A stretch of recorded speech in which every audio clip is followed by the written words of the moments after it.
Il est apparu fatigué mais tout sourire, le soir du réveillon de Noël entouré des siens, sur les réseaux sociaux. Mais Alain Delon voudrait, aujourd'hui, partir en paix. Ils ont formé un bloc, solide, solidaire, en juillet dernier. En découvrant la manière dont Alain Delon était traité par sa dame de compagnie Hiromir Olin, Anthony, Anouchka et Alain Fabien se sont unis pour régler l'affaire et ont saisi la justice. Malheureusement, ces dernières semaines, le clan s'est à nouveau fracturé. La fille du comédien aurait omis d'informer ses frères que leur père a été soumis, entre 2019 et 2022 à 5 tests cognitifs lors de ses visites à la clinique en Suisse. Et qu'il n'a réussi aucun.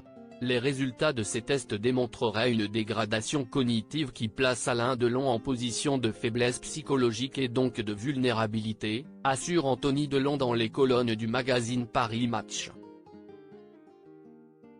Ce qui l'a poussé à déposer une main courante, à la police, contre sa sœur Anouchka. Aujourd'hui, sa priorité reste absolument le bien-être de son père. L'acteur légendaire sombrerait, peu à peu, dans un état inquiétant. Alain Delon, un dernier Noël pour l'acteur ? Il ne va pas bien, il est affaibli, il en a marre, assure son aîné. Il ressent aussi toutes ces tensions autour de lui et je pense que ça le peine. Regardez, ma sœur n'est pas venue passer Noël avec nous, ça l'a aussi beaucoup affecté. Pourtant il y a de forts risques que ce soit son dernier. Il a d'ailleurs dit à Sophie, la mère de mes filles qui a fait l'aller et retour dans la journée pour l'embrasser, si est mon dernier Noël, tu restes ? Elle avait prévu de passer Noël avec ses 2 autres enfants, elle a quitté Douchy les larmes aux yeux.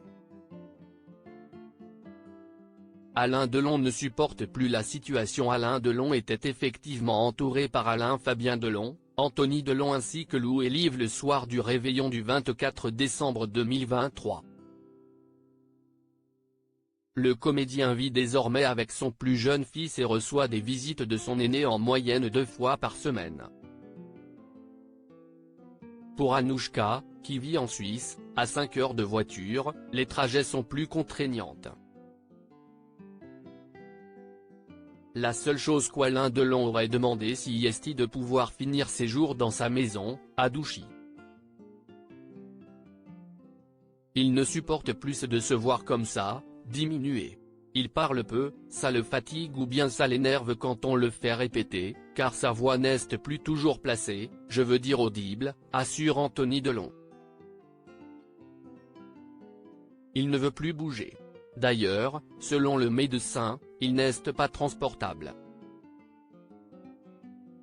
Retrouvez l'interview d'Anthony Delon dans le magazine Paris Match du 4 janvier 2024.